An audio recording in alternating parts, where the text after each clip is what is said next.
Assalamualaikum warahmatullahi wabarakatuh. Jumpa lagi di channel saya, Muntik Duta. Nah, kali ini kita akan belajar tentang gaya. Tapi sebelum itu, jangan lupa untuk like, share, komen, dan subscribe.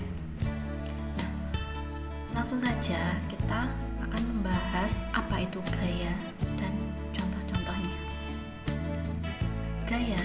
Gaya adalah tarikan atau dorongan. Gaya dapat mengubah bentuk, arah, dan kecepatan suatu benda.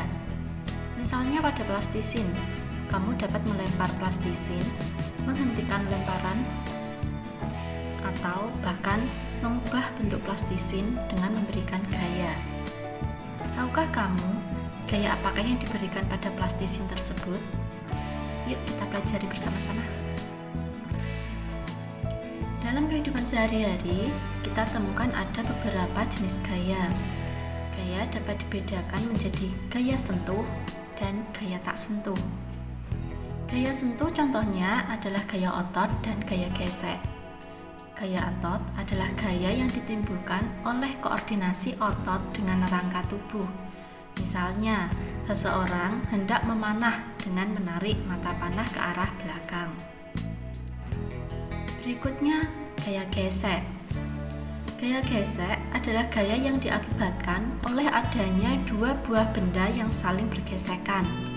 Gaya gesek selalu berlawanan arah dengan gaya yang diberikan pada benda.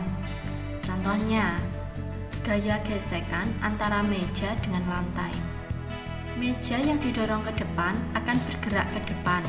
Namun pada waktu yang bersamaan, meja juga akan mengalami gaya gesek yang arahnya berlawanan dengan arah gerak meja. Gaya tak sentuh. Gaya tak sentuh adalah gaya yang tidak membutuhkan sentuhan langsung dengan benda yang dikenai gaya. Contohnya, seperti saat kita mendekatkan ujung magnet batang dengan sebuah paku besi.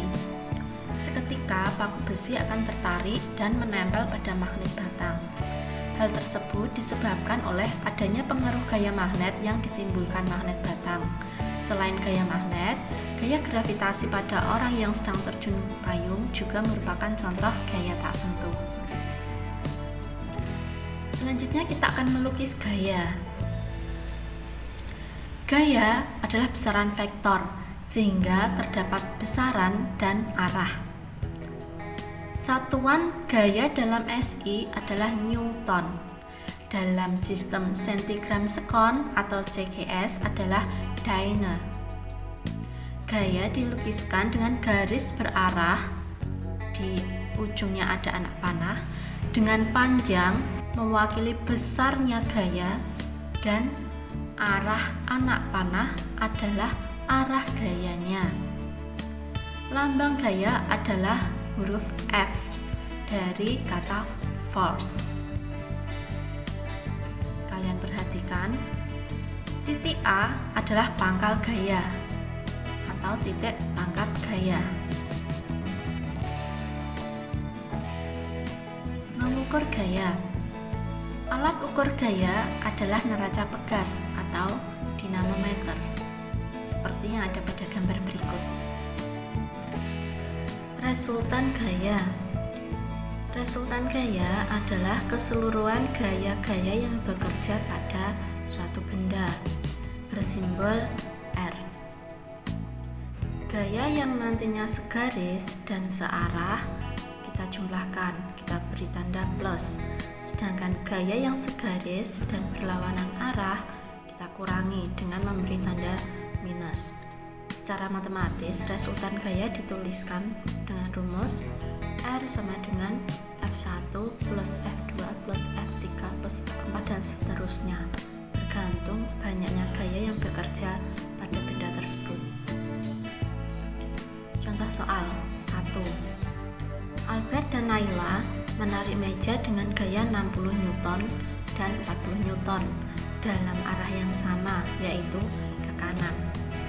Tentukan resultan gaya yang dialami meja. Jika kita gambarkan, gayanya nampak seperti ini. Ada dua buah gaya yang bekerja pada suatu benda dengan kita gambarkan garis anak panah. Kita jawab, F1 adalah 60 Newton, sedangkan F2 40 Newton. Keduanya sama-sama ke kanan, sehingga untuk menghitung resultanya adalah R sama dengan F1 plus F2. Berarti 60 ditambah 40 sama dengan 100 Newton ke kanan. Contoh soal yang kedua. Pada pertandingan tarik tambang, tim A melakukan gaya sebesar 200 Newton ke kanan, sedangkan tim B melakukan gaya sebesar 100 Newton ke kiri. Tentukan resultan gaya yang dialami tali tambang tersebut. Kita hitung. R sama dengan F1 ditambah F2. F1 untuk tim A, sedangkan F2 untuk tim B. Kita lihat arahnya. Untuk tim A, arahnya ke kanan. Untuk tim B ternyata berlawanan arah dengan tim A, sehingga untuk nilai dari tim B minus. Kita masukkan angkanya, 200 Newton ditambah dalam kurung minus 100 Newton, sehingga hasilnya adalah 100 Newton ke kanan. Mudah bukan? Nah, lebih lanjut tentang gaya dan interaksinya terhadap gerak benda akan dibahas pada pembahasan tentang hukum Newton di video selanjutnya. Kita akhiri dulu. Assalamualaikum warahmatullahi wabarakatuh.